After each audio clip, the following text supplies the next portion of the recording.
আপনি বিএনপি করেন, জামাত করেন, এনসিপি করেন, অন্যান্য দল যাই করেন না কেন, হাসিনার দানবীয় চরিত্র এবং একটা মহিলা কতটা নিকৃষ্ট খুনি হলে, কতটা ভয়াবহ রকম দানব হলে, কতটা অমানুষের পর্যায়ে চলে গেলে, আপনি এত খুন করার পরে, এত জুলুম করার পরে সে এখনো দাম্ভিকতার সাথে বলতেছে যে বেছে বেছে উকুনের মতো বেছে বেছে মারবে। আপনি কিসের ভরসায় বাংলাদেশ অস্থিতিশীল পরিবেশ তৈরি করতে চান? হাসিনা ফিরলে তো আপনার কোনো আইডেন্টিটি দেখবে না সে। আওয়ামী লীগ যদি কোনোভাবে আপনার বাংলাদেশে আবার কোনো সুযোগ পায়, আপনি জামাত করেন না আমজনতার দলের তারেক রহমান, এটা দেখবে না, না বিএনপির তারেক রহমান, সেটাও। এই বাস্তবতা যারা না বুঝে বাংলাদেশে একটা অস্থিতিশীল পরিবেশ তৈরির বিষয়ে সতর্ক এখনো হচ্ছেন না, তাদের সতর্ক হওয়া জরুরি। এবং আমরা যেই দল করি না কেন, আমরা বক্তৃতার কবি সাহেব শুনেন, আমরা বক্তব্যের মঞ্চে অনেক বড় বড় কথা বলি, কিন্তু বাংলাদেশে এমন পরিস্থিতি রয়েছে যে যারা বিভিন্ন সময় বিভিন্ন বিদেশি প্রভু, বিদেশি তাবেদারদের যারা আপনার এজেন্ডা বাস্তবায়নের জন্য চেষ্টা করে, সেই সমস্ত শক্তিগুলি এখনো প্রচন্ড রকম সক্রিয়।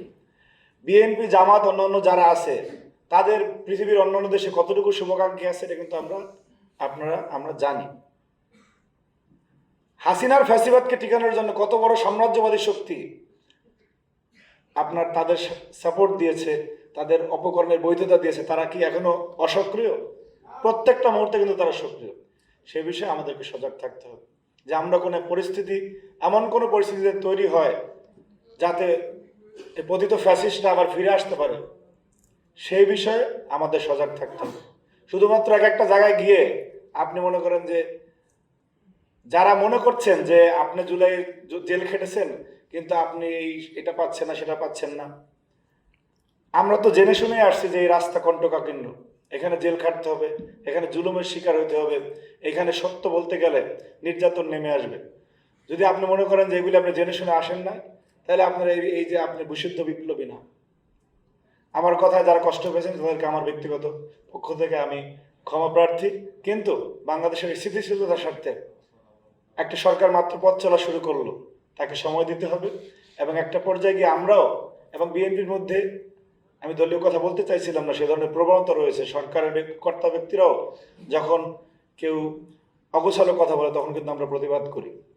সেই রাজনৈতিক ক্যারেক্টারিস্টিক্স আমাদের মধ্যে রয়েছে। সুতরাং আপনারা জুলাই অবদান রেখেছেন, দীর্ঘ সময় রাজপথে ছিলেন, আমরাও ছিলাম, আমরা ভাই, আমরা বাংলাদেশের স্বার্থে ঐক্যবদ্ধভাবে এগিয়ে যাব এবং বাংলাদেশ বিরোধী যে কোনো শক্তি আমরা রুখে দিব। আমরা হাসিনা, আওয়ামী লীগ এবং তাদের যে দানবীয় শক্তির বিরুদ্ধে ঐক্যবদ্ধ থাকবো, সেই আহ্বান জানিয়ে বিদায় নিচ্ছি। জাতীয়তাবাদী ছাত্রদল জিন্দাবাদ।